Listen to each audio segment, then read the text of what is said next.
Today's session's hopefully interesting. It should be pretty cool. You've got two very different people here hosting this show. So you've got an extremely technical person in Daniel, and he'll do his introduction in a second. And then you've got myself, and I'm an outbound lead generation specialist. So again, I'll do a little bit of an introduction.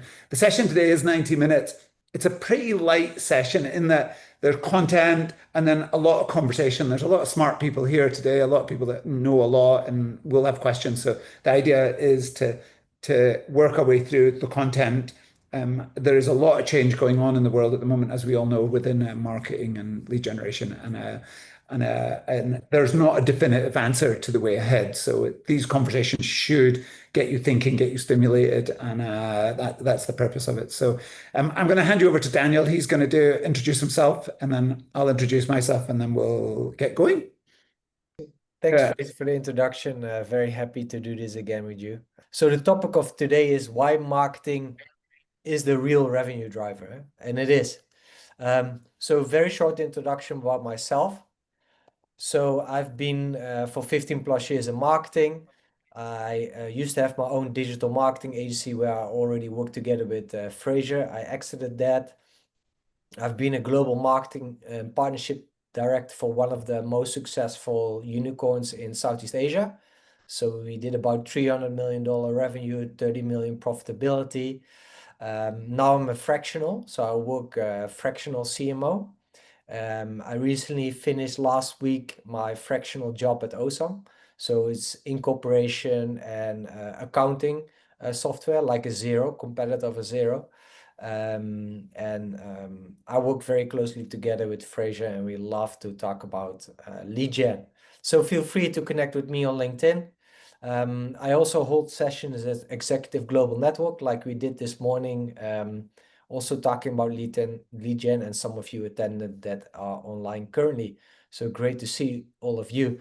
Some of the clients I've worked past years, so from manufacturing to consumer goods, fintech, insurance, tech, government. I'm sure many of these are well-known logos, and they all face challenges in lead gen. So you're not the only one.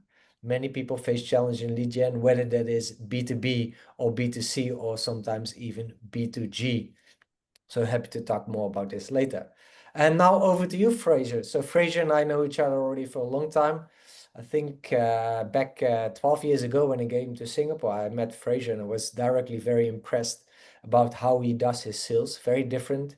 He's very outspoken. He also tells that salespeople need to adapt. And he's one of the salespeople that is on the good side of marketing. And he's constantly trying to change things in a positive way for sales, and really an innovator at heart. So I'm going to stop sharing my screen and over to you, Fraser. Oh, excellent. You could keep sharing, that's fine. Yeah. So, look, I know a lot of you, or I know at least half of you. I'm a specialist in outbound lead generation. That's our sort of area. So how do you create human interaction with your contact base and with the new base that you're bringing in? Yeah. So whereas Daniel's very technical, sitting at that sort of top of the funnel piece, and also the other bit as well, he understands it deeply, but he is sitting in that top of the funnel piece. Look, if you've got a contact, what are you doing with it? What's that human engagement? My biggest success, and I'm still a bit shocked about it today, to be honest with you, was growing. One of our clients grew from 3 to 7 billion in 4 years. And that came back to a contact nurture model. It was very simplistic. It was very straightforward. It was about human on human relationships. And I don't believe that my personal belief, and as you'll see today, is that is actually the future. So AI will help facilitate that. But if you don't get that bit right, you're going to die. So we, as Daniel said, I've got strong opinions. I think we should be client centric. I think we should care about the clients. I think we should understand the client's journey. I think that salespeople are in general, and there are a lot of exceptions, but are broken as a general rule. But I also think the marketing relationship with sales is broken. That is automatically going to fix itself over the next 2 to 3 years. Because it has to. Yeah, there's no choice in that. Sales has to do what they need to do in marketing, and sales need to collaborate more effectively together. So, Daniel, I'll hand it back to you, and we can get going from there. Yeah. Yes. Okay. So thank you, Fraser. So what I'm going to talk about today, and like many, many great brands Fraser has worked with too. So if you have any questions about what we did for those brands, feel free to let us know. So first I want to define the essentials, right? What has been happening and what is currently happening. Um, I think most people know this story, and I will keep it very short. But some companies are still stuck at the traditional marketing plus web, right? Maybe some very traditional B2B companies, they're still stuck with a bit of web, radio, outdoor, newspaper, etc. But I think where the biggest change has come, and it's still coming from that side, right, is basically the web-centric marketing. And I would say after 2018, it's moving to AI-centric marketing, right? So we see basically SEO, PPC, meaning Google ads, YouTube ads, LinkedIn, TikTok, Facebook ads has all been changing rapidly. The mobile is really changing things, and now this is all interacting, right? All these businesses are now one of the largest businesses in the world, right? Um, so we see web-centric marketing is where I would say the push and pull marketing is where most companies are currently. But what I think as especially has been developing very fast from 2018 onwards is also AI, right? So AI is not something new. So Google already since 2012, because I used to be one of the partner agencies for Google Southeast Asia. So we got a lot of insights from Google when we're selling Google products, is that Google in 2012 was already had models on machine learning, what can give you the best ads copy, where can you get the best results, and so on. So this is not something new, but what is something new is that actually this 60% that I'm showing, 60% of all the B2B buyers, are already through their buying cycle when they approach vendors and solution providers. And with AI, this will only get further and further, right? So your digital presence, where you're being active, what people read about you, will only be shorter and shorter, especially with the AI snippets that you see when you use Google search or when you go into any of the LMMs. This is really changing things, right? So you need to adapt to this. And I think Fraser has a short session about this later. And if you have any questions related to this, happy to answer it. But this is super, super important. You have to keep this in mind. And that comes next, right? The B2B buying journey is getting more complex than ever. And we have to keep in mind, how can we simplify that for our potential customers, right? If we can make it easier for them, the buying cycle will be shorter, which means faster deal closed, faster money made. And at the same time, many of the businesses are still thinking a bit traditional, right? So they think, okay, marketing is a sort of some kind of a support function, or marketing should generate leads, MQLs, right? We're being measured by MQLs and clicks, which is okay. Nowadays, we should be driving it to SQL, right? And it operates separately, right? So you have marketing, maybe you have sales slash BD, and you have customer success. And it all operates in silos, which I think is really a problem. But what is the new business reality, right? What is the new business reality also with AI is that actually marketing is the primary force for company growth, right? If you let salespeople do the bottom-up approach, it doesn't really work. It's very expensive, and your growth will be slow, right? And marketing is now a strategic driver. It's not a supporting player. It should be directly accountable for measuring revenue, at least pipeline. And especially in the APAC region, right? Leading in mobile first and AI adoption, right? So this is showing a very clear path where we're heading in the next few years. So very, very briefly, okay, so what does it mean, right, in the B2B lead generation flowchart? So we do the lead acquisition, we do the lead nurturing, we do the marketing qualified leads, and then we do sales transfer, right? That's where usually the SDRs come in, the sales development reps, and then we focus on sales qualification, conversion, and customer retention. Okay, this is traditionally the flow chart that marketing and sales more in SMB as well as in a more enterprise way we're focusing on.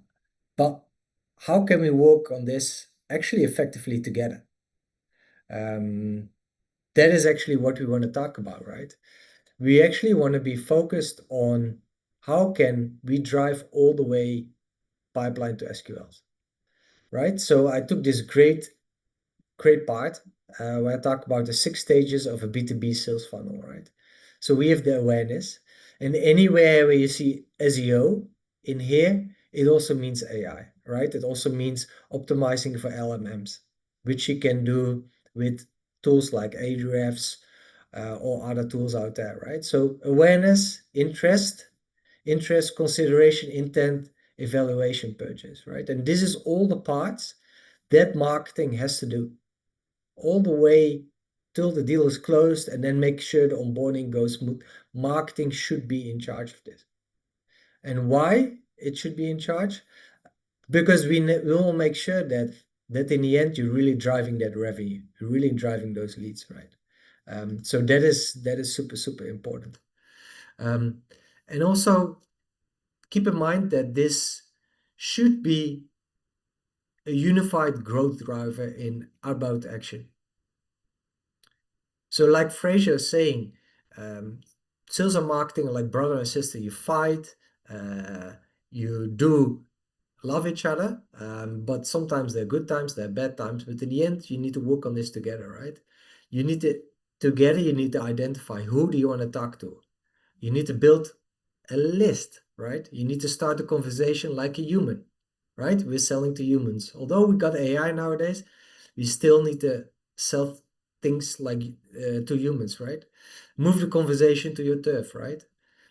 Close it and then follow up, right? So these basic actions we still have to do in our marketing and sales. So what is interesting, what I shared, right? The 6 stages that we creating valuable content marketing, leverage social media comes back. And all of these things are also important to basically create the strategic partnerships, right? That is very important. So if you don't get your marketing materials right, if you don't do the right reach out, uh, for instance via LinkedIn, or for some of you for cold calling, you can't establish those strategic partnerships, right? So you definitely need to amplify your digital marketing effort. Like I was saying here, right? When we unify our growth in outbound marketing, we basically see great results. And later on, I will show a case study of a European B2B company. But I want to make it very practical, right? Because marketing is usually, we need to get into the needy, greedy details. Um, so I want to show you how you can do unified outbound action, right? So you can do lead sourcing. So you have this tool called Lucia, but there are a few other tools out there that you can use. I will share it on the next page. But the goal is to build a targeted list of potential prospects. So you define the ICP, you use Lucia or other search, you pull this data, you verify the email and phone numbers, you enrich it and you clean this data, and then you add it to HubSpot or Salesforce, right? And then you use LinkedIn or Sales Navigator, you do the reach out, seniority, decision making, you engage softly, you send personalized connection requests. LinkedIn still works, guys. It still works well. And then, of course, once the connection is accepted, you send the intro message, then you try to get the email, you ask for the email, and then you can get the first email usually of a value, then a case study, a proof, then a soft call to action, a meeting or webinar or a roundtable, those kind of things, right? And try always to do the multi-channel follow-up. So you alternate between LinkedIn messages and email, and sometimes you can even add personal WhatsApp in if that person is over to talk, right? Um, so once you got the email, make sure you upload it into HubSpot, right? So the goal is to organize and track all this engagement, right? Because the moment it's in your CRM, it can't be forgotten for the company. If this is an individual sales rep or a salesperson or marketing person and that person leaves the company, then you got a big problem, right? Because once it's not in your CRM, it doesn't count, right? And then point five is of course, you can add on the lead scoring. It's quite straightforward. For instance, with HubSpot, you identify which leads are most likely to convert, and then you add a point system to it, right? Email opened, click, book the meeting, this viewed, that viewed, and then you set a threshold. And You review this daily or weekly in HubSpot. You make sure it's band qualified, and then you add them on. This tends to work quite well. These are some of the tools that you can use: Lucia, Clearbit, Outreach, Apollo, Gong.io. They all do quite similar things, but this is something that you can keep in mind. Like I said, this is something that most B2B companies can easily implement, not rocket science. Fraser has done this often for some of the companies I've worked with, so this tends to work very well. So let me show you a case study where this was very successful. So this is a case study about a European B2B brand. So they had low inbound traffic, low brand awareness, right? So this is, when you have low inbound traffic and low brand awareness, you really have a problem, right? Because it's impacting your sales on the long term and on the short term. That's basically the worst out there. So they had limited leads from its three targeted countries, so Singapore, Malaysia, and Australia. And also had low MQLs, right? Impacting the SQLs and also impacting the business performance. So I got called in for this company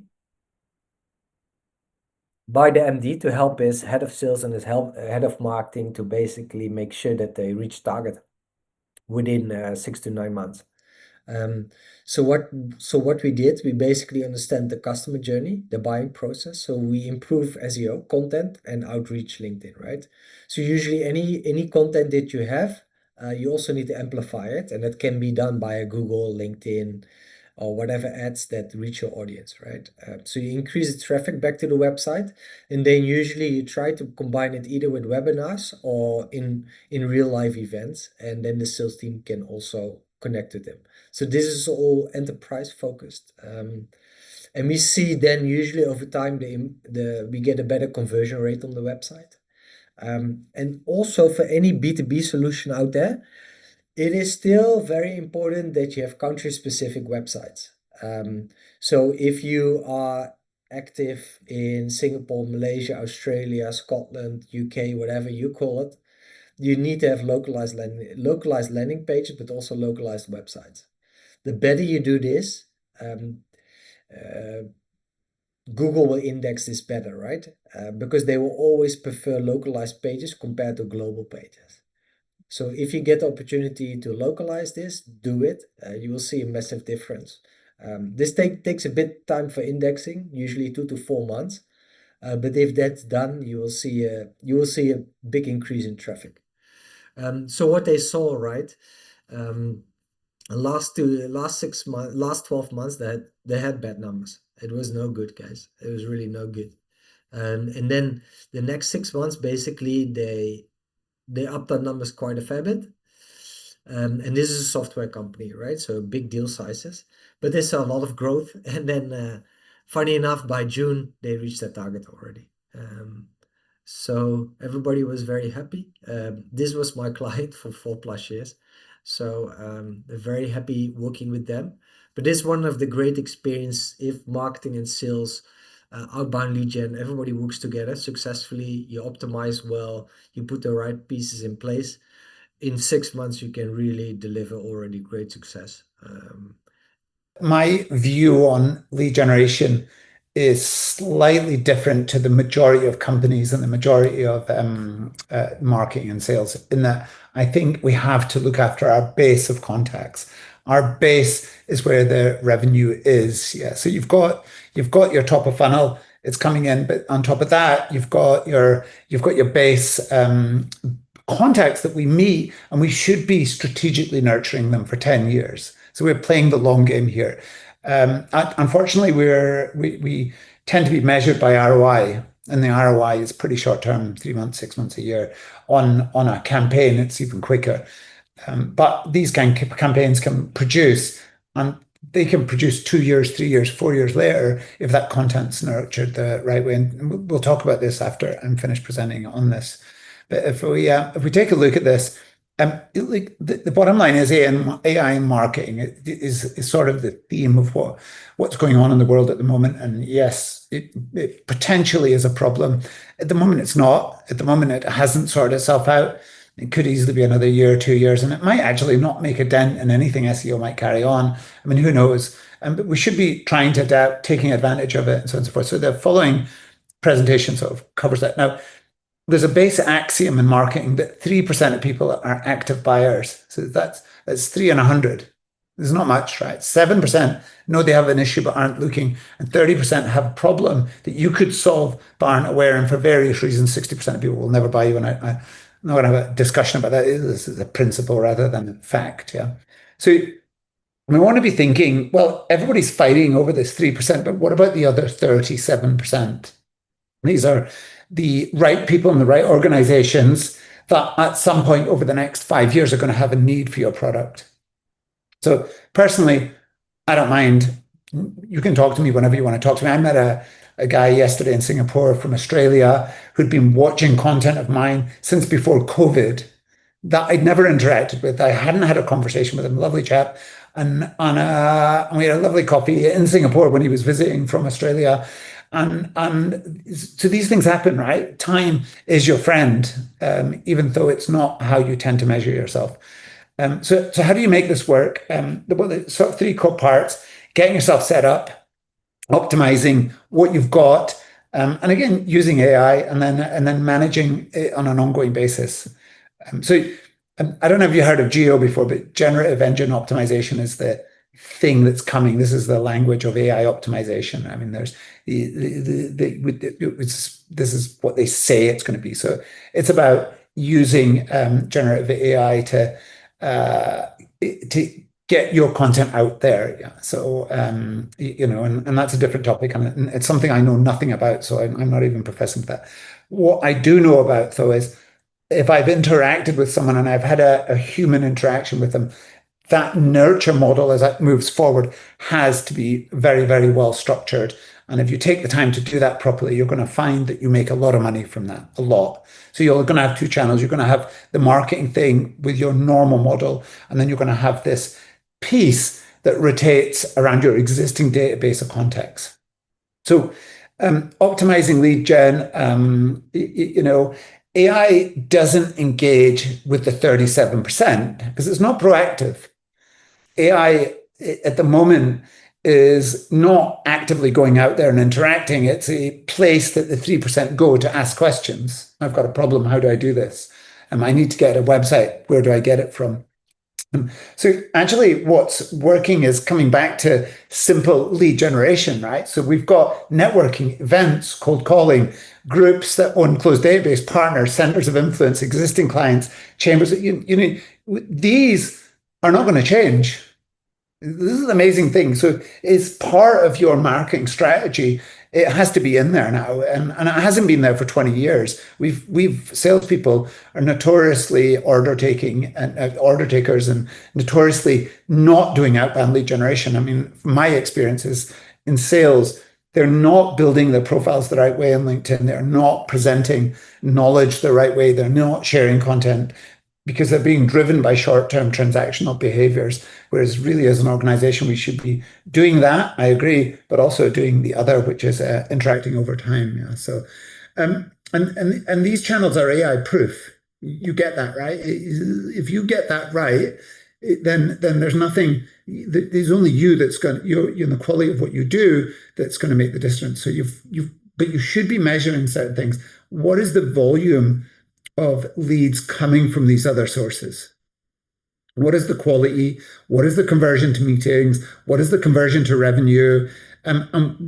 What is my ongoing nurture model with this base of contacts that are coming in and are already within my business? Yeah. So what's that? What's the quality of the relationship? How do I know it's not just an email nurtured relationship that no one's actually physically had a conversation with them for 3 years? And I need to understand that. That's going to be important. And again, AI is going to allow you to do that. AI is going to facilitate that. Technology is going to already doing that.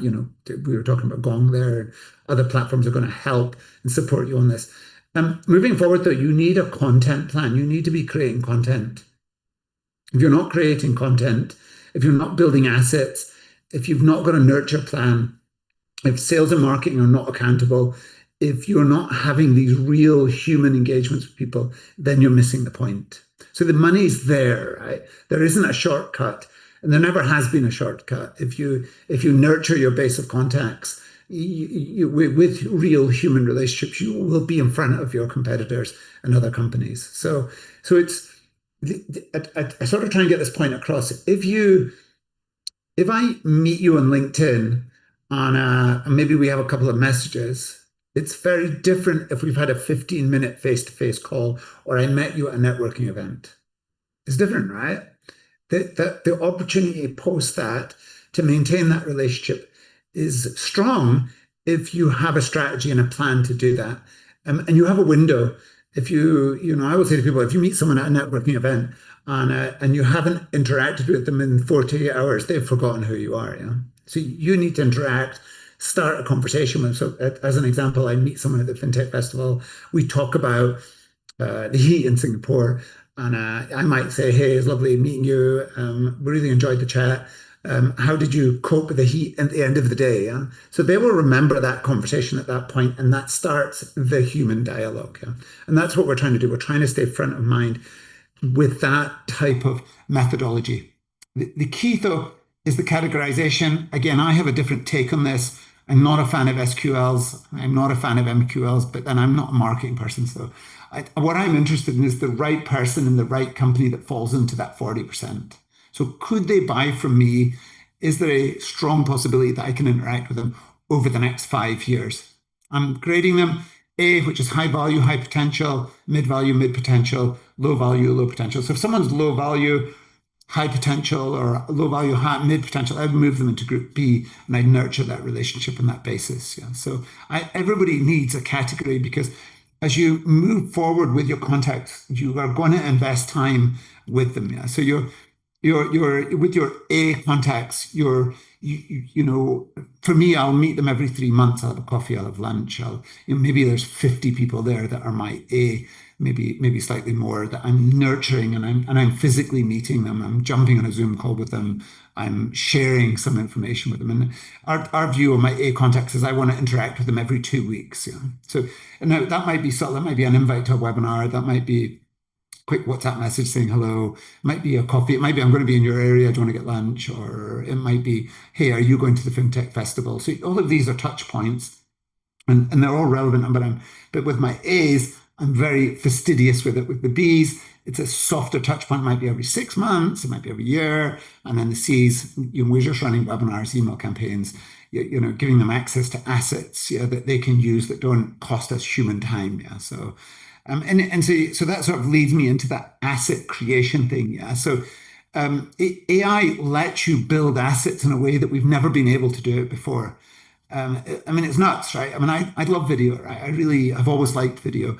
The biggest problem with video is editing, right? It's an absolute nightmare. Right? Editing a video has always been a pain in the ass. Now I've got a piece of tech. I just chuck this webinar in, and it cuts it all out for me, and then it cuts the ums and ahs out and makes it easy. And then I can take that, and then I can put the content into ChatGPT, and I can say, write me a post. Then I humanize it. I rewrite the post. I don't use the ChatGPT post. I make it mine. Yeah, right. And that's the secret here. Is there's a blend of AI technology, and you have to humanize it. You can tell when it's written by a bot. A bot cannot. It's very difficult for it to be first person, yeah, right, and tell a story and create a narrative around something. Yeah. So you've got video, you've got editing. You can build courses so easily. You can have your AI course that teaches. We have a course on first meetings, discovery meetings, proposal meetings. It's an asset. I give it to the client. It's free for everyone. Yeah. So you can train your salespeople. You think of it. Yeah, you can train them whenever you want. You don't have to pay for it. There's no sign up fee. There never will be. It's an asset you can use. That builds the relationship with me. Every week, every 2 weeks, we run a course on coaching, yeah, right? Salespeople. We run a coaching session. Will does it. Yeah, so he's here somewhere. And we are there to help clients do what they do. It doesn't take huge amounts of time, but it creates that link with the clients. We need to track and manage our salespeople. Any salesperson that says, I'm doing my own thing, you cannot have that, right? That's not the way it works anymore. There's a job there. We paid a salary to do it. We need to do that job properly as salespeople. And I'm a salesperson as well. If I my EA today was nagging me saying, "You haven't given me my notes from the meetings from yesterday." Yeah, so we need to be putting notes into the CRM from every single meeting that we have. We need to map our bases. It's much easier now. We can research on people. It takes like 30 seconds to do a bit of research on an individual, a company, and an industry. We can interact, we can track and manage what's going on. We can manage the data and we can see what's working, what's not working. And one of the things that I think is going to be very important, you need your own AI platform. For us, we will have a coaching tool that coaches salespeople. It will sit outside ChatGPT, so you can only access it through 1,000 steps, but it's not going to cost anything. But you can access it, and it will help you coach your teams and so on and so forth. So it's interesting. It's exciting. We could never do that before. I could never. It wasn't possible. Now we can do that. You can build quizzes. So many things you can do that make you different and get you engaged. And the really interesting thing is people won't do this. So if you do it, you'll stand out. Okay. So what now? First of all, you need to map your lead management. You need to map your database. Again, I've been doing this for I think 12 years now, and then before that, I was in financial services. I haven't met a company with a clean database yet. Okay, where are my contacts? Who owns the relationship? When was the last time I met them? Are they ABC? Are they a client? Are they a vendor? Are they, this base needs to be mapped so it's clean. And then a strategy needs to be built around interacting with your ABC contacts. You need to create content that's relevant. You cannot just be saying, "Oh, we're an amazing company," or "We've launched this product," or that's all you centric. You need to be engaging with the marketplace with some of that, some human stuff, some video, and your salespeople need to be standing out as subject matter experts. The people don't want to deal with sales. It's really interesting. If you put sales in your LinkedIn profile, I get it. I'm not saying don't do it, but if you put sales there, your acceptance rate of connections will drop by half. Because people don't want to deal with annoying salespeople. They want to deal with people that are knowledgeable, and they'll look at your profile and they'll say, "What are you posting? What are you creating?" You need to set KPIs for both marketing and for sales, and they have to work together. As a senior management, if your salespeople are not working with marketing, marketing's not working with sales, that needs to be fixed. And there's no negotiation. It needs to be fixed. If it doesn't work, something needs to give. Yeah. And then you need to execute the model for 6 months and then completely assess, rebuild it, and then go again. This is changing so quickly, and quite often the challenge with marketing is it's slow, so it's laborious. They have a way of doing it, and they want to keep doing it that way because they know that it works. But we now are in a world where we have to test stuff, we have to try things, we have to redo the world as we know it here, right? As a really good example, polished videos do not sit well anymore. People want raw content where it's real, where the person's sharing deep insights and experience, and it's not pretty, right? They don't want this polished thing and blah, blah, blah, and the fake voice. They want real people, real content. They want to be learning. Webinars, no one's coming to edutainment webinars. People want to come and learn. If you're going to take 90 minutes of your time, I want to walk away with something. I want to change how I work. Yeah. So it is changing. There is an accountability there. At some point, CEOs, investors, directors, the board are going to realize that there's another way to do this, and we're all going to be accountable to that standard as we move forward. And that is a year, 2 years away. As the quality of data comes in, as more data comes in, it will become very obvious where the gaps are. Yeah. But saying that, it's very easy to change. It's not difficult. I'm a small business, maybe 60 people, and it's been very easy to adapt, and we keep tweaking and adjusting, and we're building our content teams, and it's not hard, right? And it's not hard to get this right, and you can experiment with it till you find the right model. But it's there to be taken. So Daniel, that's me finished. I'm going to stop sharing now, and then if we can, you all connected with us, so you can connect with both Daniel and I, would be great. So that's us today, and I look forward to seeing you the next session. Any questions, please reach out. Yeah, so that's what we're here for. Okay, thank you, everyone. Ciao, Thank ciao. you.